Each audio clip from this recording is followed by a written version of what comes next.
ప్రభు గొప్ప నామానికి మహిమ కలుగునుగా. ఏం చెప్పాను ఇప్పుడు? ఎక్కడ వినపడిద్ది స్వరం? లోతున వినపడిద్ది. ఈవులు ఎక్కడున్నాయి?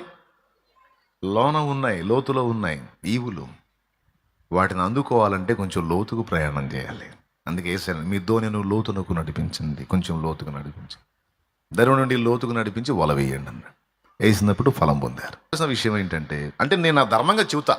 ఇప్పుడు మీరేదో విన్నట్టు ఫోజ్ పెట్టి అని మీరు ఫోజ్ పెట్టారు కదా, నేను కూడా నా ధర్మంగా చెబుతా. అది నిజంగా సీరియస్గా తీసుకొని దాన్ని ఆచరణలో పెడతారా పెట్టరనేది మీ పర్సనల్, నాకు సంబంధం లేదు. ఎందుకంటే నాకు ఆ పవర్ లేదు. మీరు ఆచరణలో పెట్టారా లేదా అని పక్కన ప్రత్యక్షమై నేను చెప్పిన మాటలు నెరవేరుస్తున్నావా నాయనా అంటే నాకు ఆ సౌకర్యం లేదు.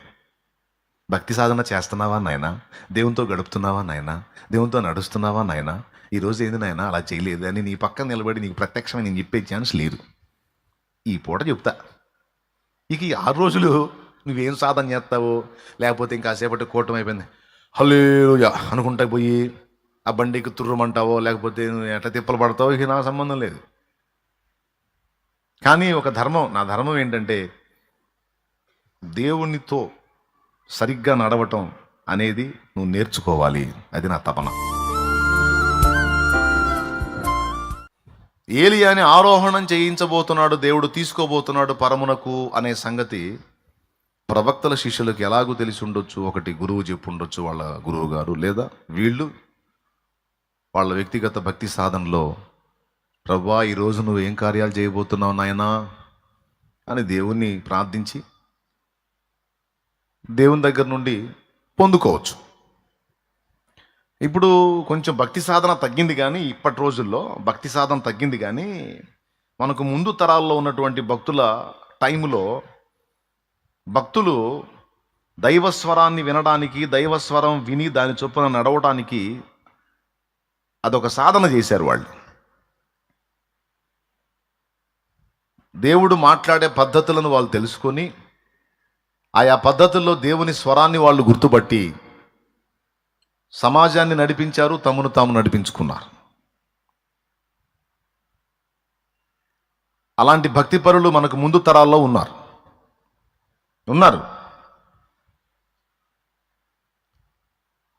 తెలుసా మీకు?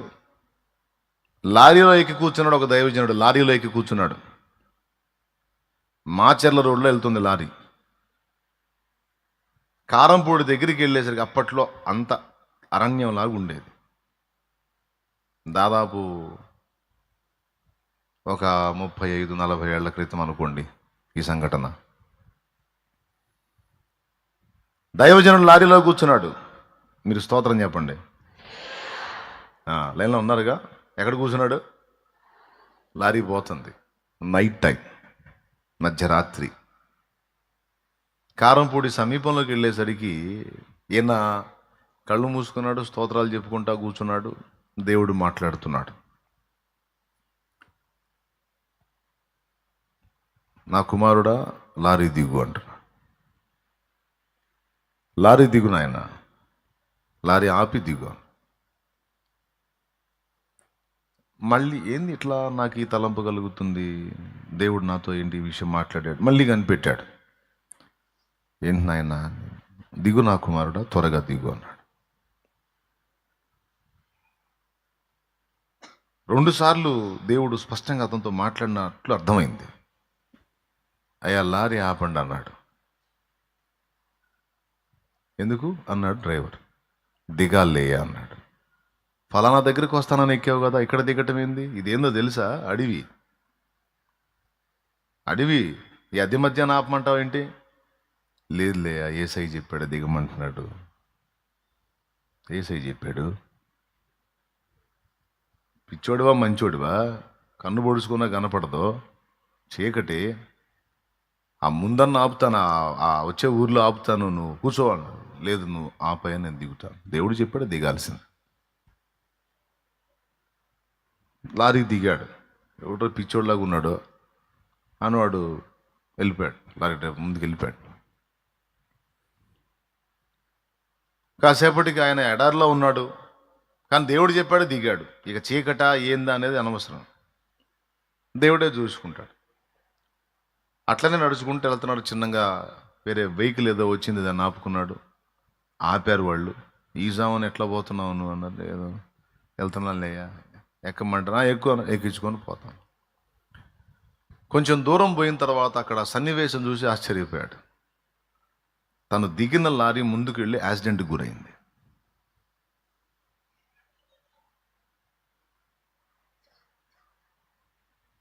దేవుని కృతజ్ఞతలు చెప్పుకున్నాడు. వాళ్ళకి చెప్పాడు, దేవుడు ఆపమంటున్నాడు, ఆగమంటున్నాడు అంటే ఎందుకు అని అడిగితే వాళ్ళు చెప్పేవాడు, ఏదో మొత్తానికి కీడు సంభవించబోతుంది, కొంచెం పక్కన ఆపుకొని పండుకుంటారు బాబు అని చెప్పేవాడు. ఇన్నరగా కొంతమంది వెటకారాలు ఎక్కువగా. అట్లా కొన్నిసార్లు దేవుడు తనకు అందుబాటులో ఉండే వ్యక్తులకు సంభవింపబోయే సంగతులు ముందే చెప్తాడు దేవుడు. ఎందుకంటే ఎనీ టైం మన మీద దృష్టి పెట్టి ఉంటాడు ఆయన. జరగబోయే విషయాలను ముందే ఆయన సమాచారం ఇస్తాడు. అయితే ఎవరికి ఇస్తాడు? ఎవరు ఆయనకు అందుబాటులో ఉంటారో, ఎవరు ఆయనతో మనసుని ట్యూన్ చేసుకొని ఉంటారో వాళ్ళకి అందిద్ది ఆ సమాచారం. అందరికి అందదు. అంటే అందరికీ బోధించడానికి దేవుడు సిద్ధం, కానీ అందరూ సిద్ధం కాదుగా. ఎంతమందికి ఇంట్రెస్ట్ ఉంటుంది అలాంటి సాధన, అలాంటి ఆసక్తి, అలాంటి ఇష్టం? అప్పటి రోజుల్లో ఏంటంటే ఈ రోజున్న వ్యాపకాలు అప్పట్లో లేవు. వ్యాపకాలు అంటే ఈరోజు నీకు నాకు వచ్చిన టైంపాస్లు అన్నీ అప్పుడు లేవు. ముఖ్యంగా సెల్ ఫోన్ లేదు అప్పుడు. దేవునికి స్తోత్రం. ప్రశాంతంగా వాళ్ళు దేవుని ముందు కూర్చున్నారు, దేవునితో గడిపారు, దైవస్వరం విన్నారు, దేవుని సందేశాలు తీసుకున్నారు, దేవుని పాటలు కమ్మని పాటలు రాశారు, పాడారు, దేవుని మహింపరిచారు, దేవుడే ప్రపంచంగా బ్రతికారు. చాలా విషయాలు ప్రత్యక్షతలు పొందారు వాళ్ళు. మీరు బైబిల్ గ్రంథంలో ప్రవక్తలను చూసినా, మనకు ముందు తరాల్లో ఉన్న భక్తులను చూసినా, వాళ్ళు అలాంటి సత్సంబంధాన్ని దేవునితో కలిగి ఉన్నారు.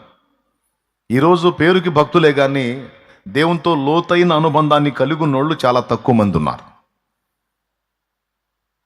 ఏం చేస్తున్నారో, ఎటు వెళ్తున్నారో స్పష్టత లేదు. స్పష్టత లేదు. మొత్తానికి భక్తులు అనే దానిలో కొట్టేసుకొని వెళ్ళిపోతున్నారు. కానీ మీరు అలాగ ఉండొద్దు.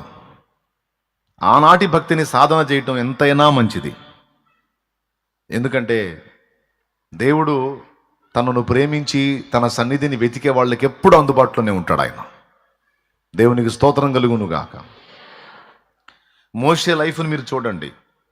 యెహోవా చెప్పిన మాట చొప్పున మోషే చేసెను అని ఫరో దగ్గరికి పోతాడు, దేవుని దగ్గరికి పోతాడు, ఇశ్రాయేల్ దగ్గరికి పోతాడు, దేవుని దగ్గరికి పోతాడు. ఇక అదే పని. దేవుని యొద్దకు వెళ్ళను, దేవుడు చెప్పిన మాట చొప్పున చేశాను, దేవుని యొద్దకు వెళ్ళాను. మోషే దేవుని యొద్దకు వెళ్ళాను, దేవుని యొద్దకు వెళ్ళాను, దేవుని యొద్దకు వెళ్ళాను, దేవుని యొద్దకు వెళ్ళాను. దావీదు దేవుని యొద్ద విచారించను, దావీదు దేవుని యొద్ద విచారించను, దావీదు దేవుని యొద్ద విచారించను. వీళ్ళందరి జీవితాలు మనం చూస్తే దేవుడు దేవుడు దేవుడు దేవుడు దేవుడు.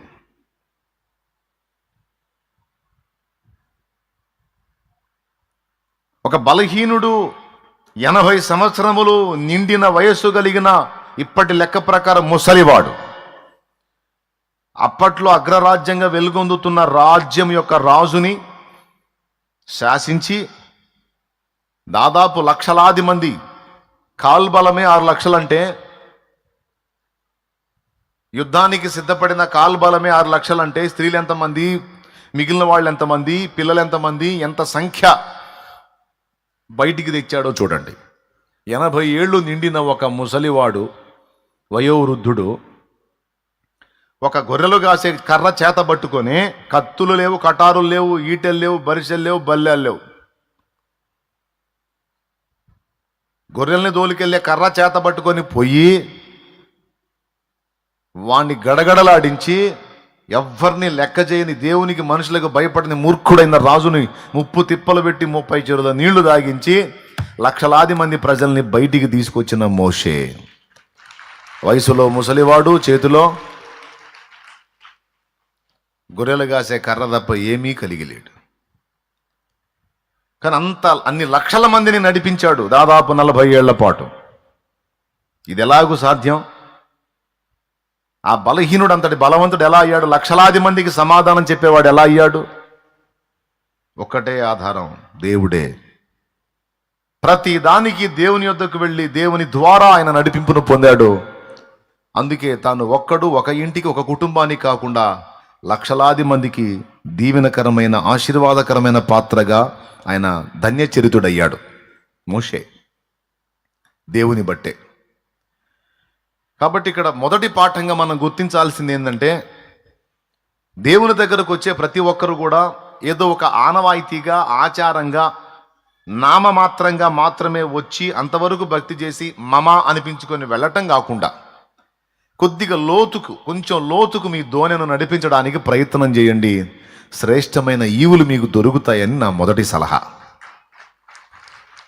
దేవునితో కొంచెం లోతుకి వెళ్ళండి. కొంచెం లోతుగా దేవునితో అనుబంధాన్ని ఏర్పరచుకోండి. కొంచెం లోతుగా ప్రయాణం చేయండి. పైపైన ఉంటే సముద్రపు దరినంతా నీకు చెత్త చెదారం నాచు పీచే దొరికిద్ది. కొంచెం లోతుల్లోకి పోతే సముద్ర గర్భంలో ఉన్న శ్రేష్టమైనవేవో నీకు దొరుకుతాయి. నీకు పైపైన దొరకడు దేవుడు. లోతైన జలములలో లోతున వినబడు స్వరమా, లోబడుటను నేర్పించి లోపంబులు సవరించు. లోతైన జలములలో రాధా పాట బడు స్వరమా, లోబడుటను నేర్పించి లోపంబులు సవరించు. లోనున్న ఈవులలో లోటైన నా బ్రతుకు లోపించని అర్పణగా లోకేశ చేయుమయా.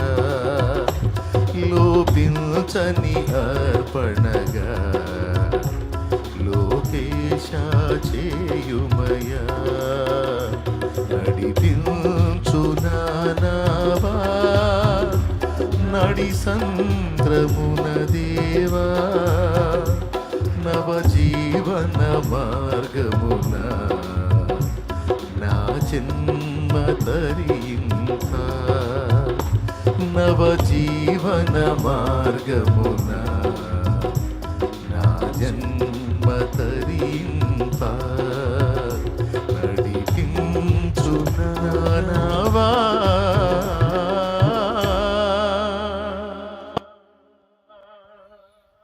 ప్రభు గొప్ప నామానికి మహిమ కలుగునుగా. ఏం చెప్పాను ఇప్పుడు? ఎక్కడ వినపడిద్ది స్వరం?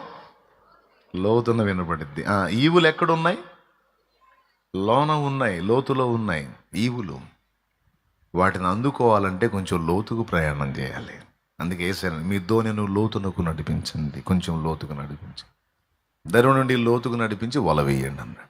వేసినప్పుడు ఫలం పొందారు. విషయం ఏంటంటే, అంటే నేను నా ధర్మంగా చెబుతా.